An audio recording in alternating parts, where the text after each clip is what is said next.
नमस्कार, स्वागत है आपका द न्यूज़ लॉन्चर पर। मैं हूं अशोक वानखड़े, लेकर आया हूं आपका अपना कार्यक्रम द डायरेक्ट हिट। प्रधानमंत्री लगातार देश को अपील कर रहे हैं कि सोना चांदी मत खरीदो, पेट्रोल संभल के उपयोग में लाओ, विदेश यात्रा मत करो। बार बार एक तरफ वो आने वाले भीषण संकट का इंडिकेशन दे रहे हैं। सरकार की तरफ से पेट्रोलियम मंत्री कहते हैं कि हमारे पास पर्याप्त पेट्रोल है, पेट्रोल की कमी कहीं होने नहीं देंगे।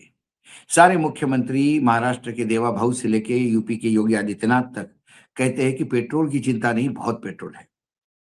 लेकिन फैक्ट चेक क्या है? यदि मैं प्रधानमंत्री जहां से चुनाव लड़ते हैं उस उत्तर प्रदेश, देश का सबसे बड़ा सूबा, सबसे बड़ा राज्य है, वहां के हालात देखूं तो बॉर्डर के करीब करीब नेपाल बॉर्डर के 600 किलोमीटर का जो बॉर्डर का लंबी बॉर्डर है नेपाल भारत की, में से 60% पेट्रोल पंप बंद है। कई जिलों में लिमिट तय हुई है। पेट्रोल डीजल का महासंकट सामने दिखा दिया है और हमारे मोदी जी और हरदीप पुरी, एप्स्टीन फेम, जो पेट्रोलियम मंत्री है, जबान बंद है और बोलते भी है तो झूठ ही परोसते हैं। क्या स्थिति है? खबरें जो आ रही है वो भयावह है। उत्तर प्रदेश के संत कबीर नगर जिले में प्रशासन ने पेट्रोल पंप को हर रोज 10 घंटे बंद रखने का आदेश दिया है। जिले के आपूर्ति पदाधिकारी ने पेट्रोल पंप को सुबह 7 से रात को 9 बजे तक चलाने को कहा है। इसके साथ ही तेल संकट और खेती में डीजल की खपत के बीच संतुलन बनाने के लिए बस, ट्रक, ट्रैक्टर, कार और बाइक समेत सभी वाहनों के लिए पेट्रोल डीजल की बिक्री का अधिकतम मात्रा की लिमिट तय की कर दी गई है। प्रशासन ने डिब्बे में डीजल बिक्री की अधिकतम सीमा 15 लीटर तय की है, जबकि पेट्रोल किसी सूरत में गाड़ी के अलावा किसी गैलन या जेरिकेन में नहीं दिया जाएगा। किसानों को गैलन में डीजल फार्मर रजिस्ट्री के नाम पर देखकर ही उनको दिया जाएगा। जिला आपूर्ति पदाधिकारी राजू कुमार ने 25 मई को जिले में सभी पेट्रोल पंप मालिकों को आदेश जारी किया और एक नई व्यवस्था का सख्ती से अनुपालन करने को कहा। एसडीओ ने 23 मई को तेल संकट के मसले पर डीएम से हुई बैठक का हवाला देते हुए आदेश दिया कि पेट्रोल पंप अब एक दिन में सिर्फ 14 घंटे ही संचालित होगा, सुबह 7 से रात के 9 बजे तक, बाद में बंद। किसानों के अलावा सबको गाड़ी में तेल दिया जाएगा। किसानों को भी अधिकतम 15 लीटर डीजल ही दिया जाएगा और वो भी उसकी कागज चेक करने के बाद। डीएसओ ने पेट्रोल डीजल की राशनिंग करते हुए कहा कि भारी वाहन जैसे ट्रक, बस को 30 से 40 लीटर तेल दिया जाएगा। हल्के वाहन, कार, जीप को अधिकतम 15 लीटर से 20 लीटर पेट्रोल या डीजल मिलेगा। ट्रैक्टर और ट्रॉली को 30 लीटर तक डीजल मिल पाएगा। बाइक, स्कूटी को पेट्रोल अधिकतम 3 लीटर दिया जाएगा। वहीं गैलन या जेरिकेन में सिर्फ डीजल की बिक्री अधिकतम 15 लीटर तक की जा सकती है। महाराजगंज जिले में भी पेट्रोल पंप पर सख्ती बढ़ाई गई है। जिला प्रशासन ने मंगलवार को बयान में कहा कि जिले में पंप सुबह 7 से 8 बजे तक खुले रहेंगे, यानी जिले में पंप कुल 11 घंटे रहेंगे खुले। जिला सूचना कार्यालय ने बयान जारी किया है कि डीएम गौरव सिंह सोगरवाल और एसपी शक्ति मोहन अवस्थी ने संबंधित अधिकारियों के साथ बैठक की। बैठक में पेट्रोल और डीजल की पर्याप्त उपलब्धता के बावजूद कृत्रिम संकट पैदा करने और अनावश्यक भीड़ लगाने पर रोक उठाने की बात कही है। डीएम ने पेट्रोल पंप पर डिब्बे या गैलन से ज्यादा 5 लीटर डीजल दिया जाएगा। बिना नंबर प्लेट की गाड़ियों को तेल देने से मना किया जाएगा। डीएम ने पेट्रोल पंप के खुलने और बंद होने का समय भी तय करते हुए 11 घंटे बंद और 13 घंटे खोलने का आदेश दिया। ये वहां की स्थिति है। ये स्थिति हो क्यों रही है? अब कुछ खबरें हैं जो ग्राउंड रियलिटी क्या है। भारत नेपाल बॉर्डर से सटे उत्तर प्रदेश में कई जिलों में पेट्रोल और डीजल का भारी संकट खड़ा हो गया है। कई पेट्रोल पंप की पूरी तरह से बंद हो चुके हैं। जहां तेल उपलब्ध है वहां लंबी लंबी लाइनें लगी है, क्योंकि यूपी नेपाल का बॉर्डर तेल की भारी किल्लत हो गई है। इसे समझने के लिए थोड़ा आपको ग्राउंड रियलिटी जानना जरूरी है। बॉर्डर से सटे उत्तर प्रदेश के 7 जिले में इन दिनों ये संकट ज्यादा ही गहरा जा रहा है। करीब करीब 580 यानी 600 किलोमीटर की लंबी सीमाएं इलाके में ऐसे हालात है। 60% पेट्रोल पंप वहां बंद है, जबकि बाकी जो पंप 40% खुले हैं उसमें भारी भीड़ है। बलरामपुर के सटे इलाकों में जब एक अखबार की टीम पहुंच गई तो वहां इंडियन ऑयल पेट्रोल पंप को भी ताला दिखाई दिया। पंप को रस्सी बांधकर पूरी तरह से बंद किया गया है ताकि कोई वाहन अंदर ना आ सके। आसपास मौजूद लोगों का कहना था कि पिछले कई दिनों से यह तेल की सप्लाई प्रभावित है। थोड़ी दूरी आगे जाने पर एचपी के कई पेट्रोल पंप बंद मिले। वहां पेट्रोल डीजल उपलब्ध नहीं के बोर्ड लगे हुए थे। कई कर्मचारी तक भी वहां पे मौजूद नहीं था। कई जगह पर वाहन चालक मायूस होकर लौटते हुए दिखाई दिए।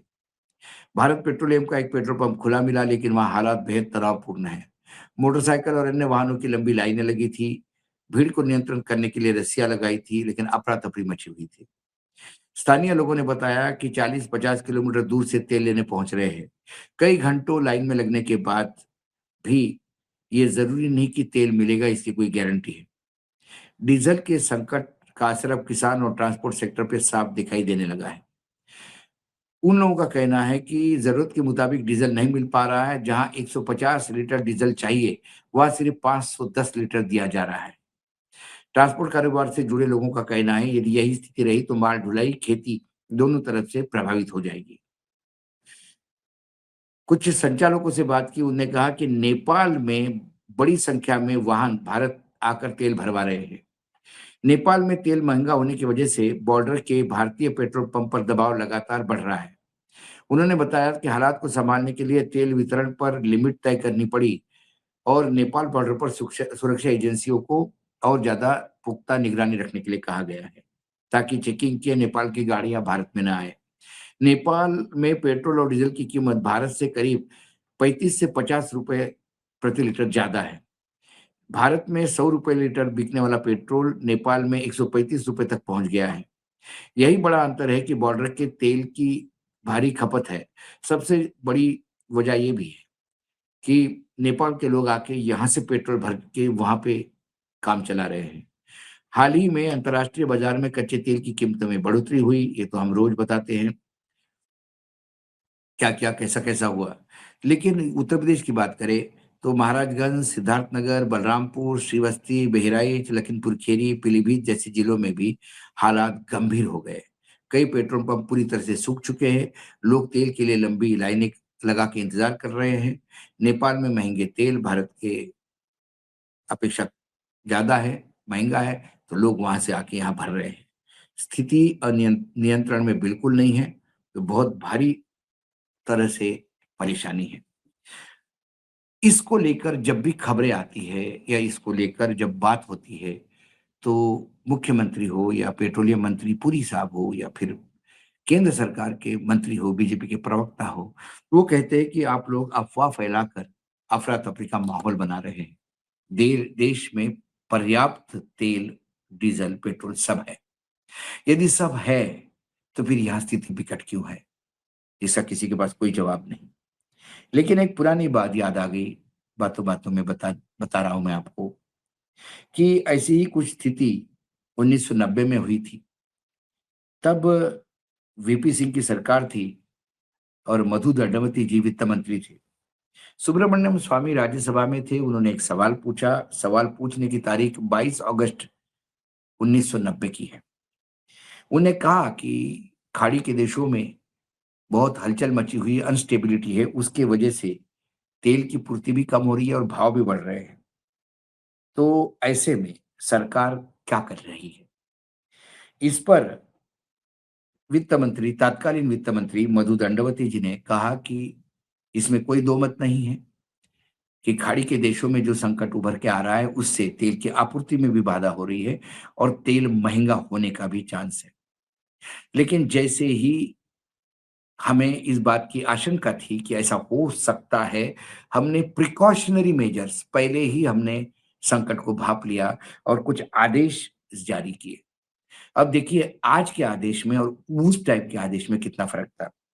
उन्होंने कहा कि हमने स्ट्रिक्ट आदेश निकाले हैं कि सरकार के, केंद्र सरकार के जो भी एम्प्लॉई है, जो भी काम करते हैं, कर्मचारी है, वो रविवार के दिन किसी भी हालत में सरकारी वाहन का उपयोग ना करें।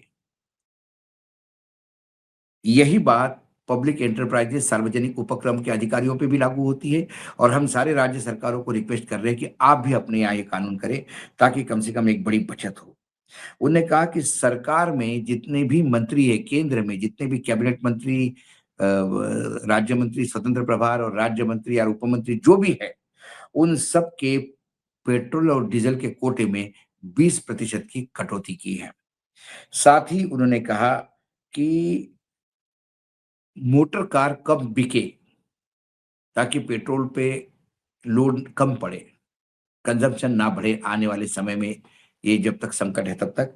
इसलिए हमने मोटर कारों पे 10% एक्साइज़ बढ़ा के उन्हें और महँगा कर दिया है, ताकि लोग पब्लिक ट्रांसपोर्ट पे ज़्यादा विश्वास करें और खुद की गाड़ी खरीदी करने में अति मतलब उत्साहित ना हो, उसको हतोत्साहित करने का प्रयास करेंगे।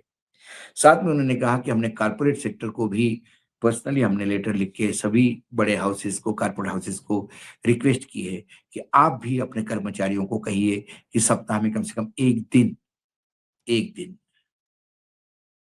पब्लिक ट्रांसपोर्ट का उपयोग करें, निजी वाहन मत लाएँ, तो बहुत कुछ मदद हो सकती है। 2 तरीके हैं, वहाँ मधु दंडवते थे, जो वाक़ई समझते थे, राजापुर के मतलब कोंकण के राजापुर से 5 बार के सांसद रहे हैं। बहुत संजीदा व्यक्ति थे, बहुत ईमानदार किस्म के राजनीतिज्ञों से माने जाते हैं। हमेशा कुछ अच्छी चीज़ घर से शुरू करनी चाहिए। मोदी जी को देश को ज्ञान देने के पहले कि आप सोना मत खरीदो, आप पब्लिक ट्रांसपोर्ट करो, ये पहले मधु दंडवती जैसे अपने सरकार पे लागू करना था। एक उदाहरण पेश करना था, उसके बाद जनता उत्साह में उनका साथ देती। लेकिन उनके तो काफ़िले में कमी हुई नहीं। उनके रोड शो चलते रहे, चुनाव में दबा के पेट्रोल खर्चा होता रहा। और जब सोशल मीडिया में उनके पहले ज्ञान देने के वीडियो के बाद बहुत सारे क्रिटिसिज़्म आ गए कि आप अपने गाड़ियों का काफ़िला क्यों फिर वो नौटंकीबाज़ी 2 दिन के लिए चली जिसमें देवेंद्र फडणवीस बुलेट पे चले गए, कोई साइकिल पे जा रहा था, तो कोई घोड़े पे, तो कोई बैलगाड़ी पे, तो कोई मेट्रो में। वो 1-2 दिन का न मट मंचन था। अब बाकी सब अपने काफ़िले में चल रहे हैं। पेट्रोल ने वाक़ई देश को बुरी तरह से हिट किया है। ₹7 बढ़ गए। कुछ एंकरनी महोदया को लगता होगा ₹7 कुछ नहीं, लेकिन हम देश के अंतिम व्यक्ति को सुनते जब सोचते हैं तो ₹7 बहुत बड़ी रकम होती है। बढ़ती कीमतों ने तो मारा ही है, लेकिन आपूर्ति नहीं होने के कारण कई क्षेत्र ठप हो चुके हैं। आज डायरेक्ट हिट में इतना ही। कल फिर आता हूँ किसी विषय के साथ। तब तक के लिए नमस्कार। देखते रहिएगा न्यूज़ लॉन्चर।